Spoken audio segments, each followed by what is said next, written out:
Dengan nama Allah, segala puji bagi Allah, dan shalawat serta salam semoga tercurah kepada Rasulullah. Saudara-saudaraku yang tercinta, aku bersaksi kepada Allah yang Maha Suci dan Maha Tinggi bahwa aku mencintai kalian karenanya. Sebagaimana aku memohon kepadanya agar dia mengumpulkan kita di dunia dalam ketaatan kepadanya dan mengumpulkan kita di akhirat di surganya dan tempat rahmatnya yang abadi. Ya Allah, kabulkanlah. Kita masih akan melanjutkan, insya Allah Ta'ala, dengan kisah-kisah Ustaz Tarik yang ia alami bersama ayat kursi. Maha Suci Allah yang Maha Agung, dan aku memohon kepada Allah Azza wa Jalla agar memberkahinya dan menjaganya. Wahai Tuhan semesta alam. Semua yang dilakukan oleh pria ini hanyalah memberi nasihat pada waktu tertentu dalam hidupnya. Maksudnya, di bawah tekanan tertentu, ia dianjurkan untuk senantiasa berzikir kepada Allah Ta'ala dengan ayat kursi. Maka ia pun melakukannya. Maha Suci Allah yang Maha Agung. Pada awalnya, seperti yang beliau ceritakan kepada Anda semua, jumlahnya adalah 313 atau berapapun. Karena kita memang tidak menentukan jumlah tertentu untuk berzikir kepada Allah Ta'ala, kecuali memperbanyaknya. Tapi memang di awal, ia menyebutkan 313 demi kejujuran. Lalu setelah itu, ia mulai mencapai 1000 kali, berkat karunia Allah Ta'ala, bahkan lebih. Aku memohon kepada Allah Azza wa Jalla agar menerima amalnya, wahai Tuhan semesta alam. Jadi, kita akan melanjutkan insya Allah Ta'ala hari ini. Ada sebuah kisah yang sangat indah yang diceritakan kepada saya oleh Pak Tarek. Saya akan menceritakannya kepada kalian insya Allah Ta'ala dengan suaranya sendiri. Itu yang pertama. Dan yang kedua, besok dan lusa saya akan bepergian insya Allah Ta'ala. Mohon doanya, saya akan merindukan kalian. Saya akan pergi mengunjungi seorang teman saya sejak saya masih sangat kecil. Subhanallah, kami masih terus berkomunikasi. Saya memohon kepada Allah Azza wa Jalla agar memberkahinya, wahai Tuhan semesta alam. Jadi besok dan lusa insya Allah Ta'ala saya akan bepergian, tapi saya benar-benar akan merindukan kalian. Subhanallah, saya akan berusaha merekam dari sana jika Allah Subhanahu wa Ta'ala mengizinkan. Saya akan mencoba merekam besok insya Allah Ta'ala atau lusa dari tempat saya berada, dengan izin Allah Ta'ala. Ayo kita dengarkan Ustaz Tarek yang akan memotivasi kita untuk membaca ayat kursi dan zikir bersamanya. Subhanallah, dengan keduanya Rasulullah Shallallahu Alaihi Wasallam pernah melihat dalam mimpi. Segala puji bagi Tuhan yang Maha Esa. Dan zikir yang menyertai ayat kursi ini adalah kekasih kita. Segala puji bagi Tuhan yang Maha Esa. Semoga rahmat dan berkat Tuhan menyertai Anda.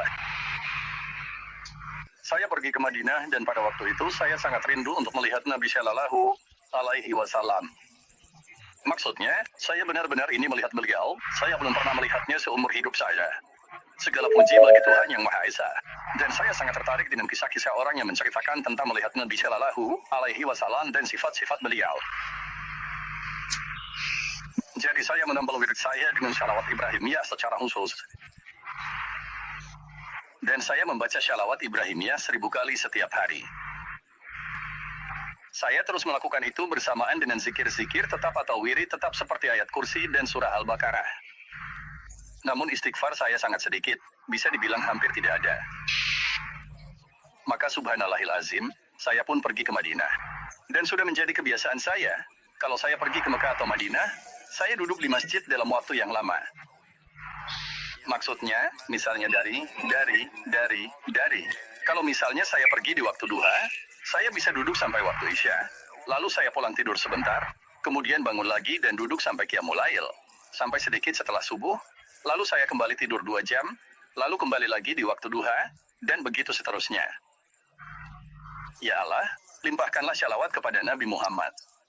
Hari itu saya pergi, duduk, dan itu adalah hari pertama saya di Madinah. Saya duduk di dekat. Ya Allah, limpahkanlah berkah kepada junjungan kami Muhammad, pintu rahmat. Dan memang itu tempat yang selalu saya duduki. Pada waktu zuhur, sedikit sebelum salat zuhur. Di samping saya duduk seorang pemuda. Masya Allah, dari cara berpakaiannya terlihat dia orang yang kaya. Dari siapa? Dari penampilannya saja. Ya Allah, limpahkanlah shalawat kepada Nabi Muhammad. Lalu datanglah seorang pria yang tampak sangat miskin dan sudah tua. Mungkin usianya sudah lebih dari 80 tahun. Tubuhnya kurus dan dia memegang tongkat. Pakaiannya, subhanallah, sangat miskin dan sangat usang. Berat badannya sangat ringan, mungkin sekitar 50 kilo saja. Jadi pria itu, subhanallah, saya duduk bersama orang yang tampak kaya itu, kami bersandar pada sebuah tiang. Lalu pria tua itu datang dan meletakkan tongkatnya di antara saya dan dia, memberi syarat bahwa dia ingin duduk di antara kami. Maksudnya ingin menyandarkan punggungnya. Jadi saya memberinya ruang. Pria tua itu pun datang dan duduk di antara kami. Jadi begitu. Jadi, misalnya karena baju-baju lama dan, misalnya, bau keringat dan semacamnya. Lalu aku perhatikan, pemuda yang kelihatan kaya itu tanpa terganggu oleh baunya atau karena duduk di sebelahnya. Jadi dia berdiri dan pergi. Tapi caranya berdiri itu membuat si bapak sadar dan aku juga sadar. Sejujurnya, aku merasa agak sakit hati karenanya. Jadi aku mendekat sekali ke bapak tua itu dan meletakkan tanganku di pundaknya. Seperti memeluknya begitu. Aku benar-benar menempel di sampingnya, duduk di sebelahnya begitu, sampai dia sendiri yang bilang untuk agak menjauh. Aku duduk dengan cara yang mungkin malah membuat dia juga merasa tidak nyaman. Tapi aku memang ingin membuat dia merasakan sesuatu. Ya, bahwa aku memang mendekat kepadanya. Supaya dia tidak tersinggung dengan apa yang terjadi. Agar dia tahu kalau aku tidak terganggu dengan baunya, atau pakaiannya, atau apapun itu. Penampilannya, Masya Allah. Lalu dia sadar, senang, tertawa, tersenyum, dan bertanya padaku, "Kamu dari mana?" Aku bilang ke dia, "Saya dari daerah ini." Kurang lebih seperti itu, aku sebutkan kampung asalku, bukan tempat aku datang sekarang. Aku bilang ke dia saya orang Mesir. Lalu dia berkata padaku, "Duduklah, tetaplah di sini bersamaku." Masya Allah, pria itu mengeluarkan tasbihnya dan mulai mengucapkan, "La ilaha illallah." Demi Allah, sejak waktu zuhur, bahkan sebelum zuhur. Dia terus mengucapkan, "La ilaha illallah." Kami salat zuhur, lalu kembali, salat asar, kembali lagi, salat maghrib, dan berbuka puasa. Iya, kami sedang puasa dan kami kembali sampai waktu isya. Kami salat isya lalu duduk setelah isya. Dan dia tidak berhenti. Tidak ada Tuhan selain Allah, tidak sedetik pun. Tidak ada Tuhan selain Allah. Segala puji bagi Tuhan Yang Maha Esa. Saya sempat mencoba memberinya sesuatu. Ya, lalu saya tanya, "Bapak tinggal di mana?" Dia bilang, "Saya tinggal di atas gunung, di tenda, atau di tempat yang sudah tua. Maksudnya saya tidak punya rumah, seperti gubuk atau semacamnya, ya begitulah." Dan dia bilang, "Saya jalan kaki ke sini setiap hari, dan saya sudah hidup seperti ini selama 30 tahun. Dia bilang, "Setiap hari saya datang ke sini untuk berzikir kepada Allah, makan di masjid, lalu pulang. Sudah 30 tahun saya begini, dan saya tidak punya siapa-siapa. Ya, itulah hidup saya. Saya memuliakannya berkat karunia Allah Subhanahu wa Ta'ala. Syukur kepada Tuhan, Tuhan semesta alam." Dia sangat terkejut, benar-benar terkejut, lalu mulai menatap ke langit-langit masjid, tidak percaya dengan apa yang terjadi. Dan dia terus mendoakan saya sambil berkata, "Silakan, minta apa saja dari saya." Maksudnya, bilang saja kamu mau apa. Saya bilang kepadanya, "Demi Allah, saya ingin sekali melihat Nabi Muhammad Shallallahu Alaihi Wasallam." Demi Allah, itulah yang terjadi. Saya bersumpah demi Allah yang Maha Agung, dia mengarahkan wajahnya ke arah makam Nabi Shallallahu Alaihi Wasallam hanya beberapa detik saja. Lalu dia kembali menatap saya dan berkata, "Malam ini kamu akan melihatnya." Saya pun tertawa. Maksudnya, saya hanya tersenyum saja. Lalu dia berkata kepada saya dengan logat Yaman, seolah-olah kamu menertawakan perkataanku.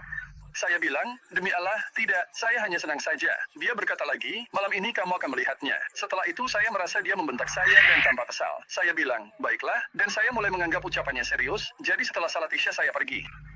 Ya, saya tidur supaya bisa bangun untuk salat malam, dan saya merasa sangat senang.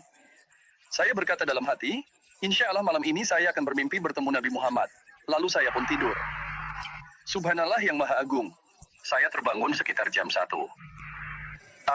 Pagi. Setelah itu, saya tidak bermimpi apa-apa. Sejujurnya, saya merasa kecewa, atau bisa dibilang sedih, atau hati saya terasa hancur karena saya sangat berharap bisa bermimpi bertemu Nabi. Lalu saya berkata, itu semua tergantung pada karunia Allah, dia memberi kepada siapa yang dia kehendaki. Saya bilang, "Sudahlah, biar saya tidur sebentar lagi." Saya bilang, "Saya tidur 1 jam lagi." Subhanallah, saya pun tertidur. Saya bermimpi sedang menuju ke rumah Nabi dalam mimpi itu, dan pintu kamar Nabi terbuka. Bentuknya seperti zaman dulu, dan ada tirai tipis berwarna putih yang transparan di pintunya. Saya melihat ada bangku kayu di depan pintu itu. Saya melihat pria yang mengundang saya dan berkata bahwa saya akan melihat Nabi malam ini, sedang duduk di bangku kayu itu. Begitu saya mendekat, dia langsung tersenyum kepada saya dan berkata, "Kenapa kamu selalu terburu-buru seperti itu? Kamu jadi kesal." Subhanallah, rasanya seperti dia benar-benar bersama saya. Saya bilang ke dia, "Tidak, cuma saya benar-benar ingin melihat Nabi." Dia bilang ke saya, kami tahu kamu sering bersyalawat kepada Nabi, tapi jangan lupa untuk memperbanyak istighfar juga. Kamu akan melihat Nabi dan pintunya terbuka. Segala puji bagi Tuhan Yang Maha Esa. Saya terbangun dari mimpi itu dengan sangat bahagia, meskipun saya belum melihat Nabi. Tapi saya merasa sudah menemukan solusinya. Segala puji bagi Tuhan Yang Maha Esa. Keesokan harinya saya kembali duduk di tempat yang sama. Sepanjang hari itu saya merasa bahagia, terus-menerus beristighfar dan bersyalawat kepada Nabi, istighfar lagi dan syalawat lagi. Lalu datanglah seorang pria lain, subhanallah, orang Yaman itu. Kemudian, begitu saya datang, saya bilang ke dia, saya mengalami begini dan begitu. Dia berkata, diam, kamu mau bilang ke saya apa yang sudah saya lakukan atau mau bilang apa yang saya katakan padamu di mimpi? Sudah cukup. Dia bilang ke saya, kamu sudah tahu solusinya. Lalu dia diam saja. Dan subhanallah, setelah itu saya melihat Nabi berkali-kali. Alhamdulillah, semoga cerita ini bisa menjadi penyemangat bagi orang-orang untuk beristighfar. Karena ini adalah pintu besar untuk mendekatkan diri kepada Allah dan mengikuti jejak Nabi-Nya. Dan kalau Anda ingin menyiarkan cerita ini dengan suara saya, silakan siarkan. Ya Syekh. Iya, serahkan saja kepada Allah. Assalamualaikum warahmatullahi wabarakatuh. Assalamualaikum. Saya memohon kepada Allah agar menerima dari Ustaz Tarik, ya Rabbal Alamin, juga dari kalian dan dari saya. Amin ya Rabbal Alamin. Ini hanyalah wirid, subhanallahil azhim. Bagaimana Anda melihat Rasulullah? Semoga Tuhan memberkatinya dan memberinya kedamaian. Dalam mimpi, semoga Tuhan memberkatinya dan memberinya kedamaian. Dan juga, subhanallahil azhim, ayat kursi itu punya banyak keutamaan, dan istighfar adalah keutamaan terbesar. Segala puji bagi Tuhan Yang Maha Esa. Di dalamnya, seseorang mengakui di hadapan Allah Tabaraka wa Ta'ala atas kekurangannya, merendahkan diri, menunjukkan kerendahan hati, meminta maaf kepada Allah Tabaraka wa Ta'ala, dan memohon ampunan dari Allah.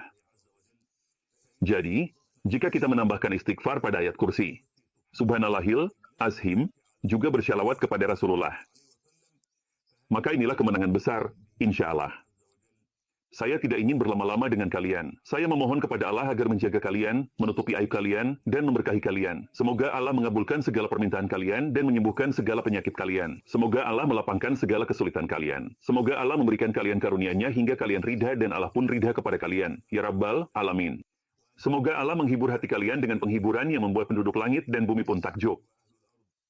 Dan semoga Allah menerima amal dari Ustaz Tarek, menjadikannya termasuk hamba-hambanya yang saleh dan para walinya yang dekat, dan juga kami bersamanya, ya Rabbal Alamin. Amin, amin. Semoga syalawat dan salam tercurah kepada Nabi Muhammad, keluarga, dan para sahabatnya. Semoga kalian selalu dalam kebaikan dan dibalas dengan kebaikan. Wassalamualaikum warahmatullahi